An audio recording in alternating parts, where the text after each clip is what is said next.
Hey, what up, everybody? This is Stevie Breach coming to you with what the fuck am I doing here? I guess I'm just talking about wrestling, baby. That's what we do here on the Stevie Breach channel 9 times out of 10 days. But, there's this ongoing rumor that everybody thinks that's going down. Brock Lesnar versus Daniel Bryan at the SummerSlam pay-per-view. Seeing how basically Batista is going to be leaving to go off on his Marvel movie, press tour, going out there trying to become a movie star. Trying to push himself up into the upper echelon of big-time stars in the world, maybe turn himself into another Rocky Maivia or something like that. But basically, Brock Lesnar is riding high off of beating Undertaker, and beginning of the year he was really asking to be the number one contender. That's why we went through the whole Big Show match. That's why he broke Mark Henry's arm. I think he broke it twice. I can't remember. But basically, Brock Lesnar has been saying that he's going to cause havoc in the WWE if he did not get this title shot.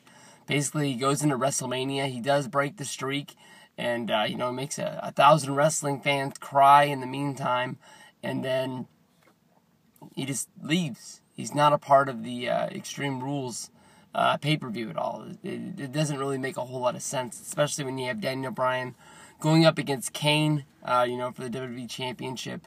It just seems like, that's sort of a big hole, especially with Daniel Bryan, a guy coming into WrestleMania, leaving with the title, having a whole lot of momentum behind him. It just seems like, basically, it's like you're on this long trip riding down the highway, and then you're just rolling, and then boom, you get a flat, and you're rolling on 3, you got to roll over to the side of the road, you got to change a tire, and then you see if you can get back going and get back on your trip.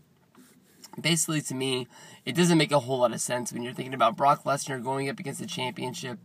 He goes out there, he breaks his streak, and he goes to SummerSlam. There's always going to be some people who are behind Daniel Bryan.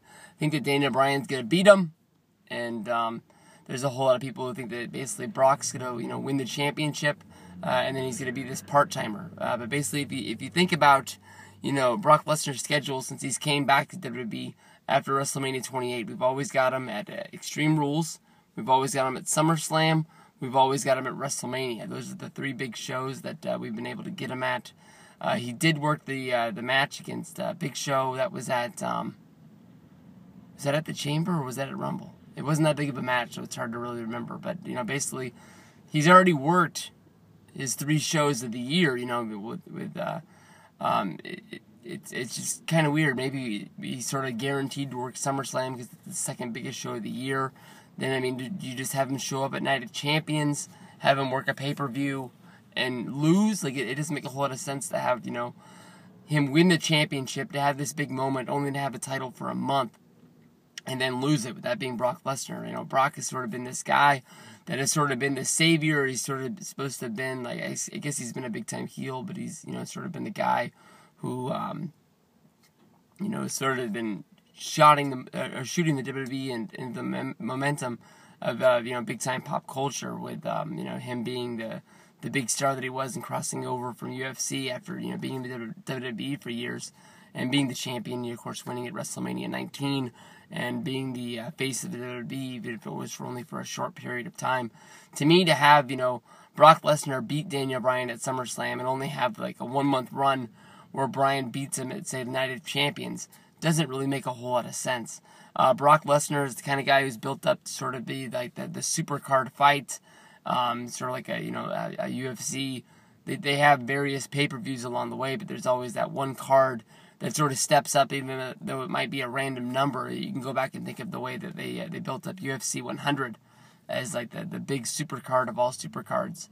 But every once in a while with the UFC card, one stands above the others, much like the July 4th weekend show coming up. That show is probably going to be one of the biggest shows they've ever done in the history of their time.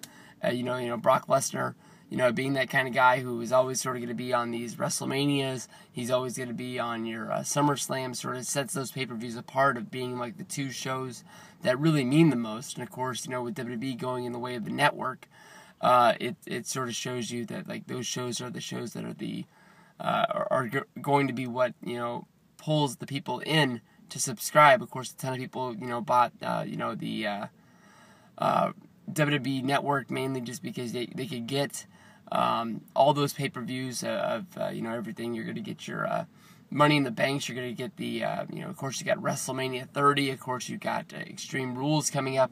I think the people that didn't buy WrestleMania are going to definitely be jumping on for these upcoming ones. I mean, when you get a show a month that was normally a pay-per-view that would cost you, top dollar like $50, and now you're getting it for $10. You don't have to rely on a stream where the audio might die out, the video might slow down, and then you're trying to change channels in the middle of a match. If you can only have to pay $10, and you're guaranteed to have perfect audio and perfect video. WrestleMania really shot down the critics. A lot of people saying that they weren't going to be able to have it. A lot of my friends went out and they just bought the pay-per-view so they wouldn't have to gamble with it, throwing down the $70 instead of just relying on the basic network stream. And in the end, they pretty much lost out because nobody really had any problems with the stream during WrestleMania. But I don't know. I'd want to see Brock versus Bryan at SummerSlam. I'm not 100% sure it's going to happen. I just don't want to see Brock have a 1-month title run and it not meaning anything in the long run. Brock has been the big, huge superpower of the WWE, even though, I don't know, he's got a whole lot of momentum behind him. Everybody always seems like it's a big fight every time he comes around. But to me, I don't really think that WWE's even really cashed in on what they thought they had when Brock Lesnar came over. Yeah, he beat the streak. Somebody had to do it. But, how are they going to capitalize that and moving them forward? It's the same story basically you have with Daniel Bryan right now. Yeah, he won the title. He beat Triple H. He beat Batista. He beat Randy Orton at WrestleMania. But now, where do they go from here? And Kane doesn't seem to be like that big of an answer for me. But, I don't know. Are you going to be able to convince Brock Lesnar to go on maybe a 6-month run as being a champion, showing up and doing pay-per-views? He's only supposed to be doing so many a year, and now you're asking him basically to do a series of them in a row, and more than likely a Monday Night Raw along the way to sort of get people to be into these shows. But then again, they're not pay-per-views anymore. They're special events. So we're gonna see what WWE even means by having these shows anymore. So that's me. Peace out, everybody. Have a good day. I think I want some Taco Bell. Have fun.